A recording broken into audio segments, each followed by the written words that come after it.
पूछना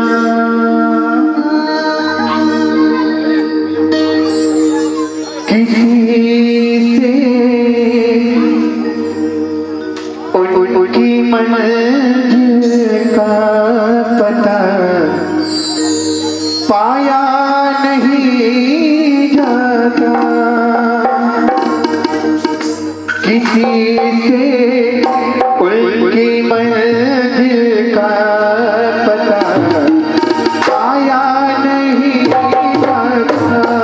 किसी से उनकी मंजिल का पता पाया नहीं जाता।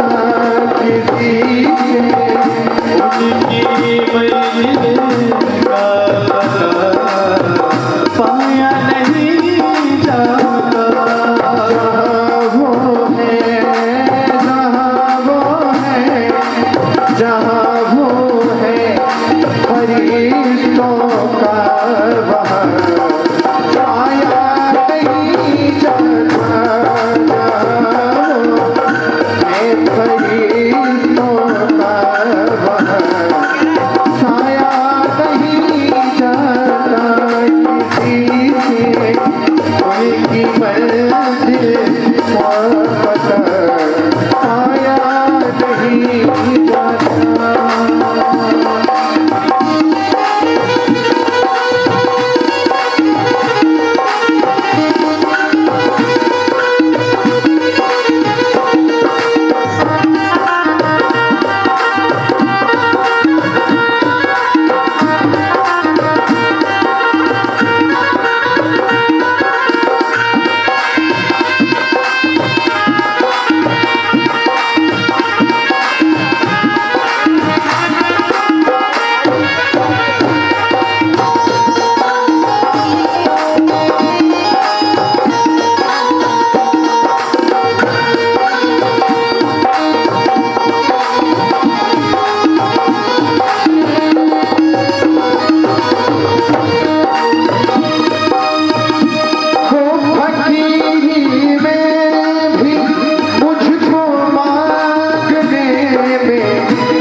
से गाया नहीं जाता, ये वो नगमा है।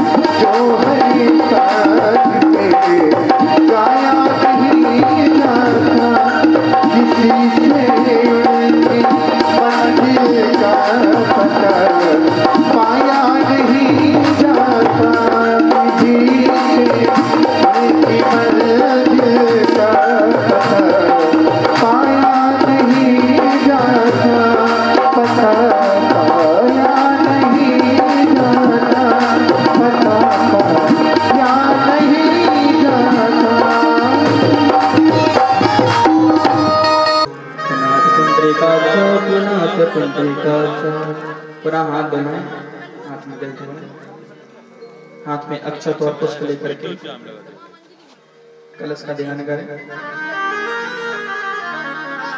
ओम तत्त्वायामि ब्रह्मा वदमानसा तदा शास्यते यजमानो हरि ऐणमानो वरुणे वेदोदेरुषा गं शमानि आयो गन्धाक्षतं पुष्पाणि धूपं नैवेद्यं समर्पयामि नमः। छोड़ दें कलश के पास छोड़ दें।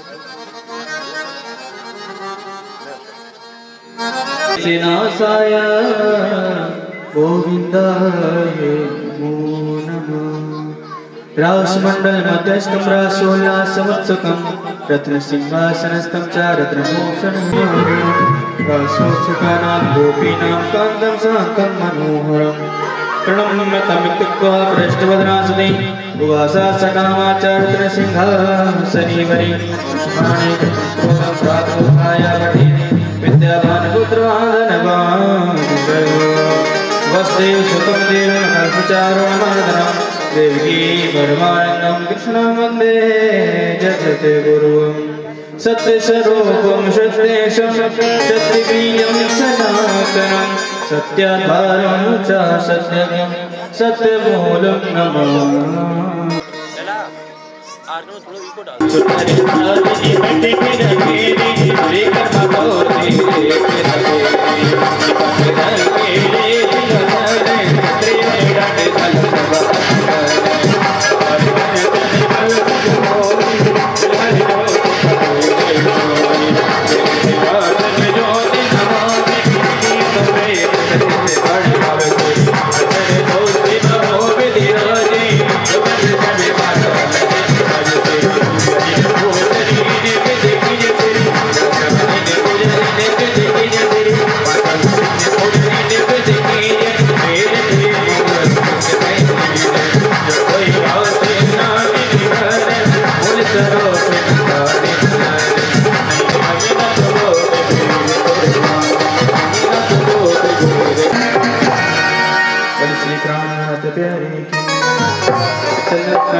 सदगुरु आचार्य श्री श्री 108 श्री सूर्य नारायण दास जी महाराज, परम पूज्य पिता श्री स्वामी परमानंद जी महाराज के चरणों में फूटी कोट प्रणाम करते हुए मंच पर उपस्थित समस्त संगीतक बंधु, आचार्य वृंद, आयोजक बंधु, भगवत पंडाल में उपस्थित माँ बहन बेटी बालक वृद्ध, युवाजन, गुप्त प्रकट संतजन, जहां तक भी मेरी आवाज पहुंच रही है, सभी के हृदयस्थ विराजमान पूर्णात पूर्वम परमात्मा श्री कृष्ण चरित्र के चरणार्थ में मेरा साष्टांग अखंड दंडवत प्रणाम। प्यारे भक्तों, कल के प्रवचन के माध्यम से आपने परम पूज्य गुरुदेव स्वामी परमानंद जी महाराज के मुखारविंद से कन्हैया के तत्व के बारे में श्रवण किया और परम पूज्य महाराज जी ने आपको बताया कि हम लोग रामायण को जानते तो हैं, भागवत को जानते तो हैं, गीता को जानते तो हैं, लेकिन मानते नहीं। वास्तव में यदि देखा जाए तो गीता, रामायण, भागवत, अन्य जितने भी सदधर्म ग्रंथ हैं ना, इनको जानने के साथ साथ यदि आप मानने भी लग जाए ना, तो निश्चित ही आपके जीवन का कल्याण। और कैसा कल्याण? केवल पारलौकिक ही नहीं, पारलौकिक के साथ साथ लौकिक भी, क्योंकि बगैर लौकिक समर्थता के आप पारलौकिक समर्थता आज प्राप्त नहीं कर सकते हो। लौकिक बहुत आवश्यकता है। प्यारे भक्तों, कल आपने परम पूज्य महाराज श्री के मुखारविंद से श्रवण किया और महाराज श्री ने आपको कन्हैया के दिव्य तत्वों को श्रवण कराया। आइए,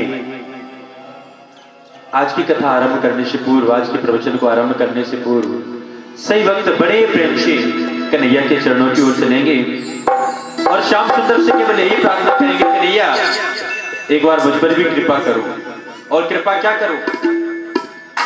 जो आप अपनी बांसुरी की तान उस समय वृंदावन में बजाते थे ना, जिस बांसुरी की तान को सुनकर सारी गोपियों के साथ साथ पूरा ब्रज मंडल बड़ा ही आनंदित होता था। कन्हैया एक बार छोटी सी कृपा कर दो, वह मुरली की तान मेरे कानों में भी पहुंचा, मुझे भी उसका आनंद मिला। आइए चलते हैं सभी अपने मन वाणी को पवित्र करते हुए 2 मिनट गोविंद के चरणों में। और मेरा आप सभी से आग्रह है, आपसे कुछ नहीं चाहिए, इस भजन में केवल और केवल कन्हैया के लिए तालियों का सहयोग चाहिए। तो तालियों का सहयोग करते हुए चलते हैं गोविंद के चरणों में।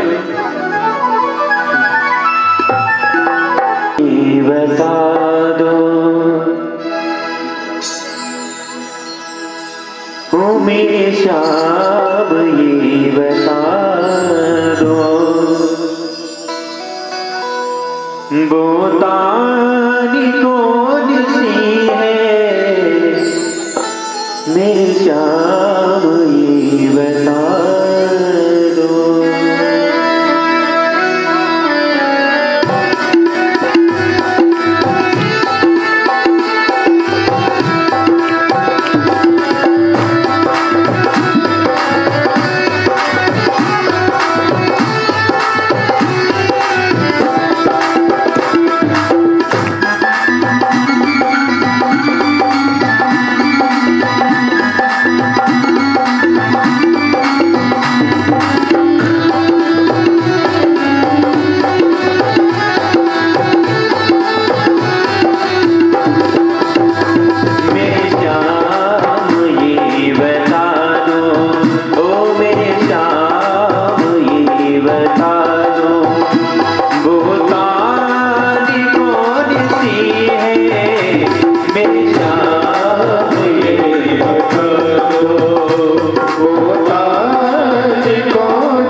राधा भी कृष्ण दीवानी, मीरा भी कृष्ण दीवानी, राधा भी दीवानी मीरा भी दीवानी ओ राधा भी श्याम दीवानी, मीरा भी श्याम दीवानी, ओ राधा भी दीवानी मीरा भी दीवानी एक बन गई प्रेम जोगिन, एक बन गई राजी रात, बन गई प्रेम जोगन एक बन गई राजधानी और एक बन गई प्रेम जोगिन, एक बन गई राजी रात, बन गई प्रेम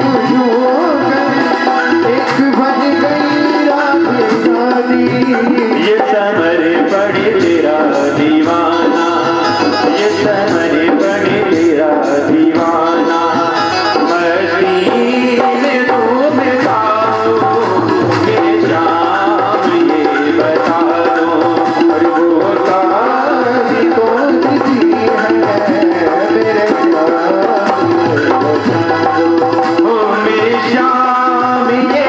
बता दो, वो तारे कौन सी है मेरे श्याम ये बता दो, वो तारी कौन सी है ओ मेरे श्याम ये बता दो, वो तारे कौन सी है मेरे श्याम ये बता दो वो तारी कौन सी है जिसे सुन के सारी दुनिया, ओ जिसे सुन के सारी दुनिया बरती में डूबती है, मेरे श्याम ये बता दो, वो तारी कौन सी है मेरे श्याम ये बता दो, वो तारी कौन सी है मेरे श्याम ये बता दो, मेरे श्याम ये बता दो, मेरे श्याम ये बोली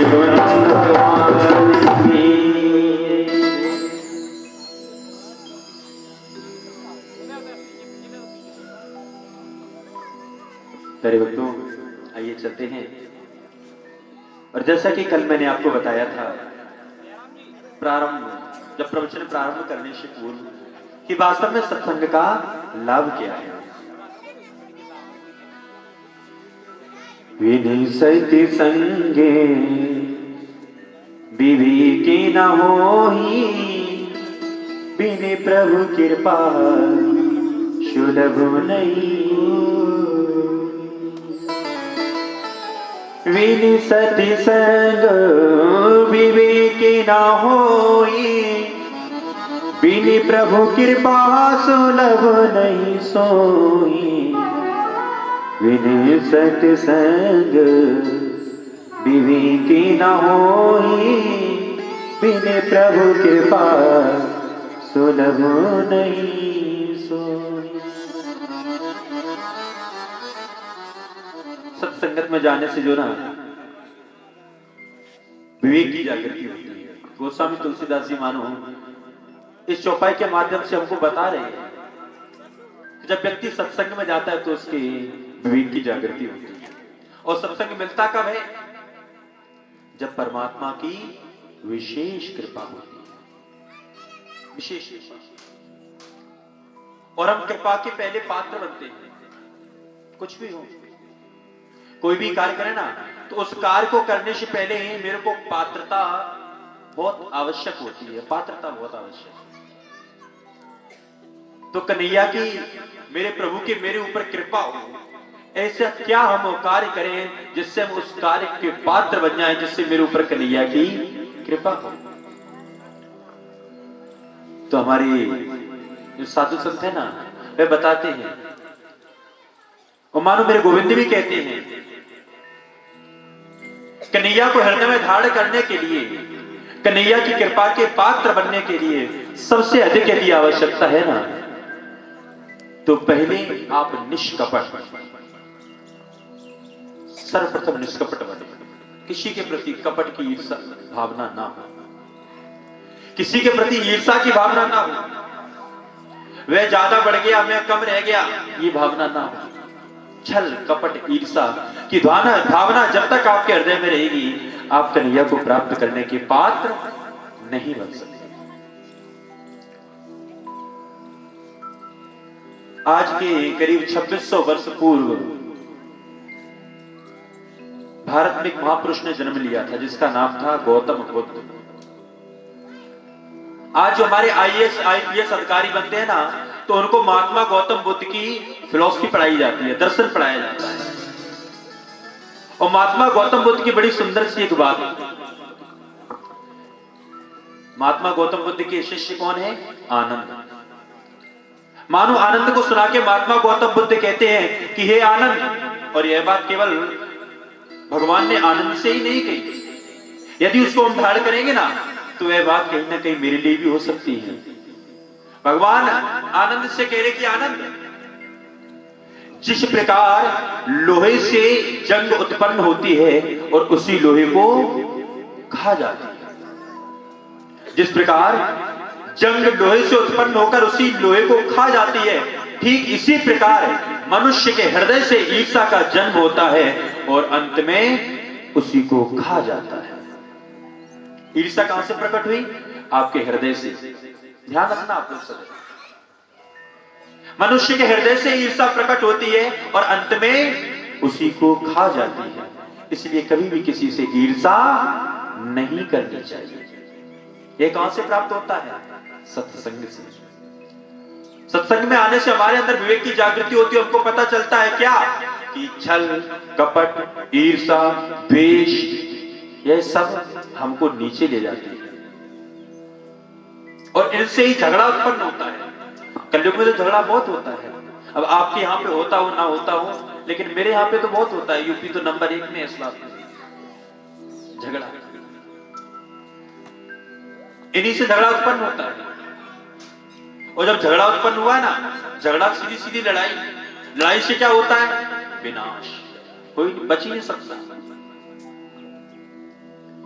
और जब तक व्यक्ति के हृदय में आत्मसंतुष्टि की भावना नहीं होती है ना, तब तक वह कभी भी प्रभु को प्राप्त नहीं कर सकता। आपके पास लाखों करोड़ों रुपए हो, अरबों की संपत्ति हो, पूरी पृथ्वी के सम्राट बन जाओ, यदि आपके हृदय में संतुष्टि नहीं है तो कुछ नहीं। संतुष्टि होना बहुत आवश्यक है। कोई व्यक्ति तो 10 रुपए पाकर ही संतुष्ट हो जाता है और कोई 10 लाख पाकर भी संतुष्ट नहीं होता है। बहुत छोटा सा पाठ्यक्रम मिलता है महाभारत का। महाभारत तो आप लोगों ने टीवी चैनलों के माध्यम से इत्यादि से देखा होगा, सुना होगा। भागवत कथा इत्यादि के माध्यम से थोड़ी थोड़ी कथा महाभारत की। दुर्योधन को संतुष्टि नहीं थी, पूरा राज्य उसके पास था, फिर भी संतुष्टि नहीं थी। भगवान ने पांडवों की तरफ से भगवान गए और मांगा कि पांडवों का कुछ दो। दुर्योधन ने कहा कुछ नहीं दूंगा। पहले तो राज मांगा, नहीं दिया। उसके पश्चात कहा चलो कोई बात नहीं, 5 पांडवों के रहने के लिए 5 गांव दे दो। वो भी नहीं दिए। क्यों? क्योंकि संतुष्टि नहीं थी, वो भी नहीं दी। अंत में कहते हैं कि 5 गांव नहीं दे सकते तो केवल इतनी भूमि दे दो जिसमें 5 झोपड़ियां डल जाएं। दुर्योधन कहता है कृष्ण, बगैर युद्ध के मैं सुई के नोक के बराबर भूमि नहीं दे सकता। उसके पश्चात युद्ध हुआ और ऐसा युद्ध हुआ जिस युद्ध का नाम रखा गया क्या? महाभारत। 18 दिन तक लगातार युद्ध चला। और आपको पता है कि महाभारत के युद्ध में कितने सैनिकों का वध हुआ, कितने लोगों की मृत्यु हुई? आप लोगों को पता है? गोपाल भैया पता है? आपकी कथा में हमने बताया था, हमें याद है। बोले सदगुरु महाराज की। कितने लोग जानना चाहते हैं? एक बार हाथ उठाएं। सभी लोग जानना चाहते हैं तो हाथ उठा के बोलो जोर से, राधे राधे। देखो भैया, जब तक मेरे पास तक आपकी आवाज ना आए ना, तब तक मेरे मुंह से तो आवाज ना आए। राधे राधे तो तेजी से बोलो, वृंदावन में जब जाएंगे ना तो वृंदावन में बताया जाता है, देखा जाता है और सुनने को भी मिलता है। आप अपने नेत्रों से देखना, जिधर देखो उधर राधे ही राधे है, राधे के सिवा और कुछ नहीं है। इसलिए हाथ उठा के प्रेम से जोर से बोलेंगे राधे राधे। महाभारत के युद्ध के अंतर्गत 1 अरब 64 करोड़ से भी अधिक सैनिक मारे गए थे। कितने? 1 अरब 64 करोड़ से अधिक सैनिक मारे गए थे। आज हमारे भारत की जनसंख्या कितनी है? 1 अरब 35 करोड़। कहने का तात्पर्य आज जितनी भारत की जनसंख्या है उससे भी करीब 30 करोड़ अधिक सैनिक उस समय मारे गए थे। और झगड़ा केवल 3 बात पे होता है सदैव, सदैव 3 बात पे। आप लोग ध्यान से सुनना, क्या? जड़, जमीन और तीसरा क्या है? आप लोग खुद बोल दो। जोरू। जड़, जमीन और जोरू, 3 बात में सदैव झगड़ा हो गया। हमारे घर में तो कहावत भी कही जाती है ऐसी बातों पर। इन तीनों से जो बचा रहा ना उसके घर में कभी झगड़ा हो ही नहीं सकता। इन 3 झगड़े से बचे रहोगे, संपत्ति या धन, और नहीं तो फिर स्त्री। केवल झगड़ा इन्हीं 3 पर होगा। आज हमारे भारत में जितनी भी कोर्टें हैं ना, सभी कोर्टों के आप सभी फाइलों को उठा के देखेंगे ना तो झगड़ा 3 का ही निकलेगा, चौथे का झगड़ा नहीं निकलेगा। बोले गोविंद भगवान की। और देखिए झगड़े के बारे में बड़ा सुंदर गोस्वामी तुलसीदास जी ने बताया है कि झगड़ा कहां होता है और झगड़ा कहां नहीं होता है। जहां सुमिति तहां संपत्ति नाना, जहां कुमिति तहां विपत्ति निराना। जहाँ सुमिति तहाँ संपत्ति नाना, जहाँ कुमति तहाँ विपत्ति निराना। जहां सुमिति तहां संपत्ति नाना, जहां कुमिति तहां विपत्ति निराना।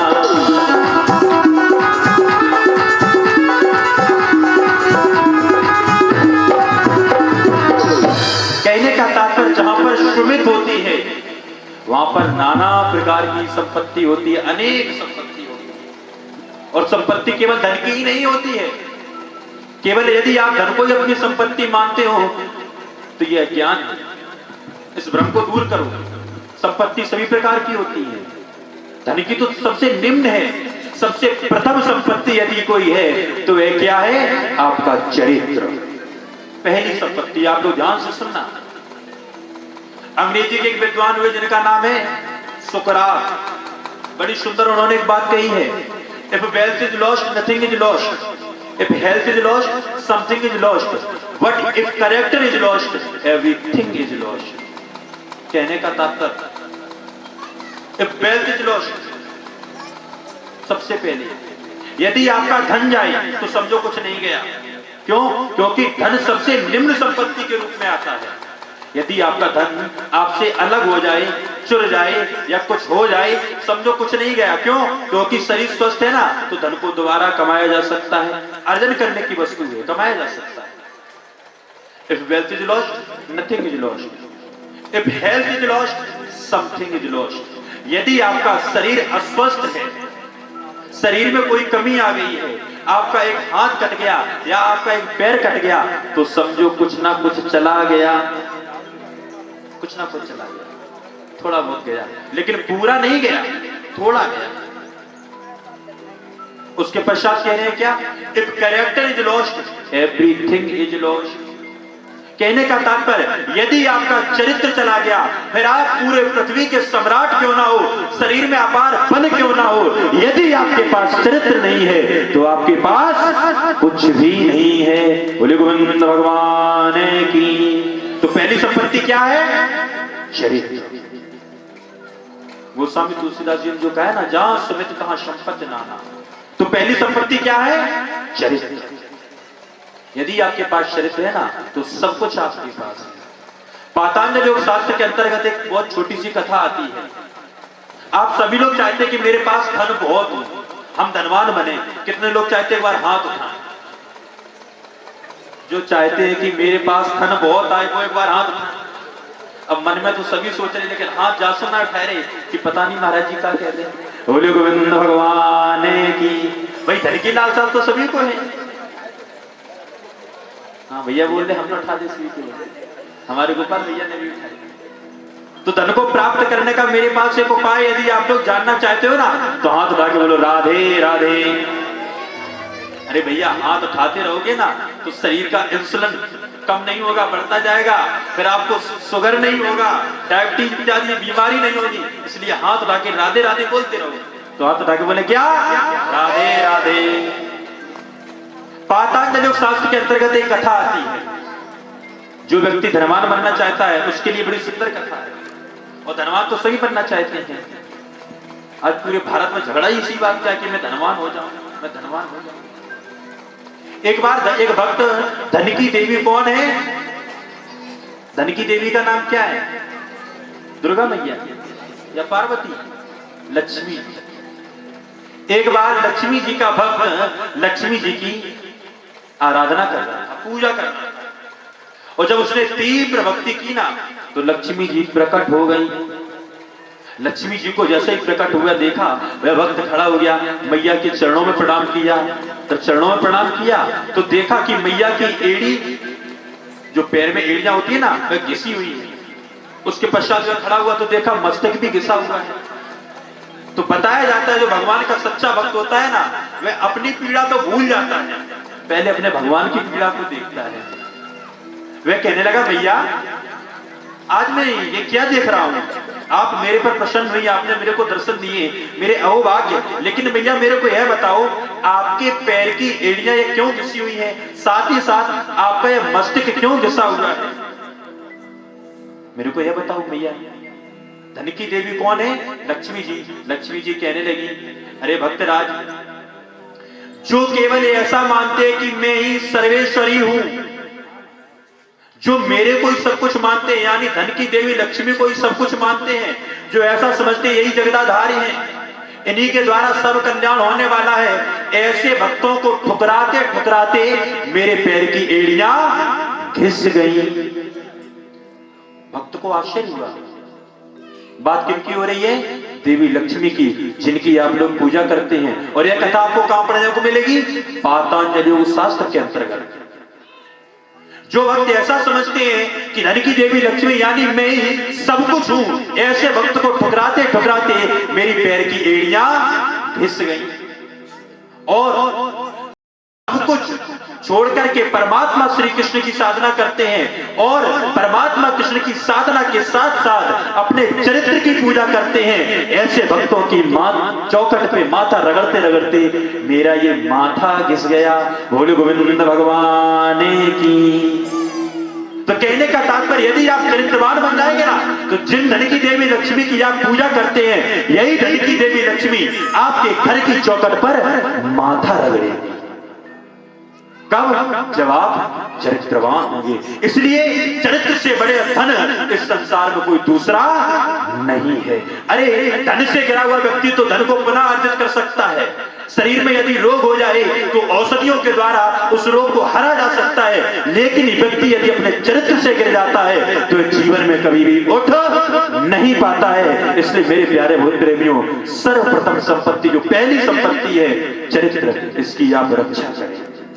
और आज जब भारत धीरे धीरे ऊंचाइयों को बढ़ रहा है, साइंस बहुत ऊंचा जा रही है, साइंस के द्वारा आज हमारी दिन प्रतिदिन तरक्की हो रही है, लेकिन जितनी तरक्की हो रही है ना उतना ही मेरे संस्कारों का ह्रास हो रहा है। हम विद्या तो अध्ययन कर रहे हैं, नई नई टेक्नोलॉजी को तो पढ़ रहे हैं, लेकिन अपने संस्कारों को भूलते चले जा रहे हैं। हम स्कूलों में जाते हैं, कॉलेजों में जाते हैं, विद्यालयों में जाते हैं, पढ़ाई तो पढ़ते हैं, लेकिन संस्कार की पाठशाला हम सदैव सदैव के लिए भूल गए। और मैं आपको एक बात और बता दूं, बड़ी सुंदर बात कही गई है। क्या? धनी बलि जनी बलि बुद्धि अपारा, सदाचारी बिनि सब बेकारा।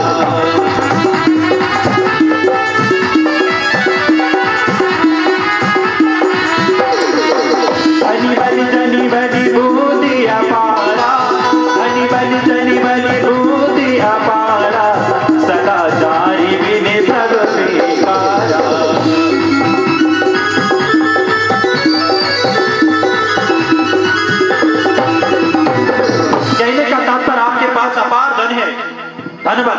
जनवर आपका है, शर भी बहुत है, बुद्धि अपारा आपके मस्तक में बुद्धि भी बहुत है, कहने का तात्पर्य आप पे ज्ञान भी बहुत है, लेकिन यदि आपके पास सदाचार नहीं है तो सारा का सारा सब कुछ बेकार है। तो पहली संपत्ति क्या है? चरित्र। दूसरी सदाचार, संस्कार।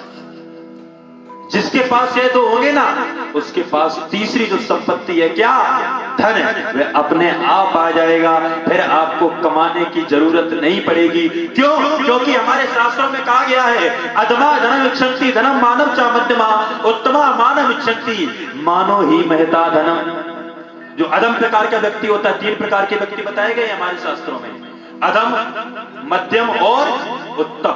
अधम प्रकार का व्यक्ति सदैव धन की लालसा करता है, मध्यम प्रकार का व्यक्ति धन की लालसा नहीं करता है, लेकिन धन के बगैर वे जी भी नहीं सकता।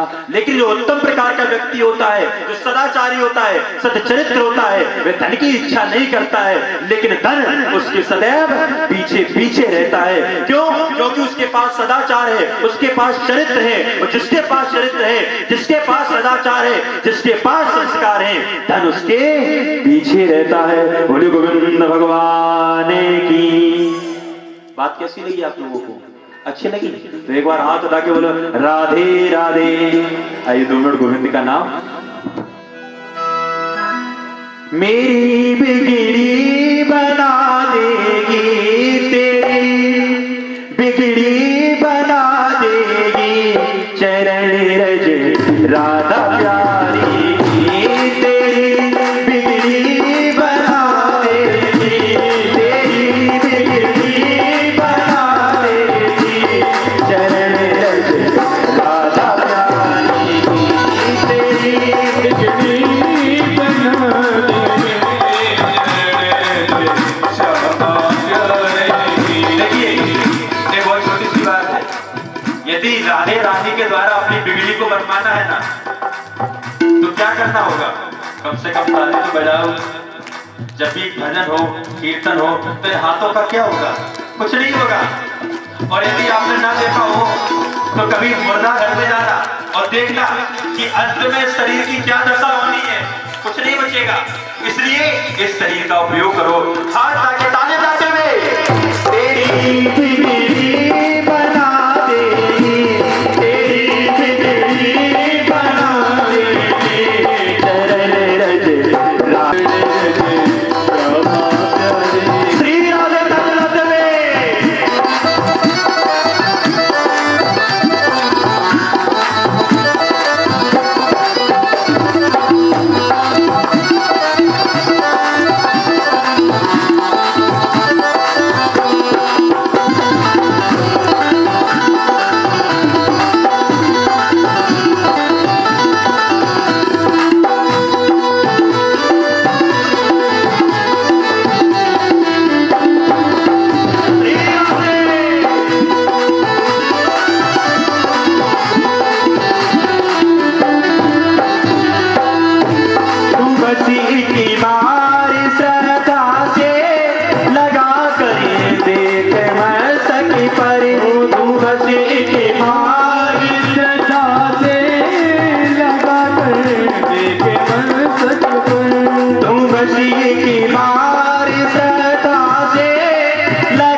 दुखों के घोर बादल हो या लाखों आंधियाँ आए।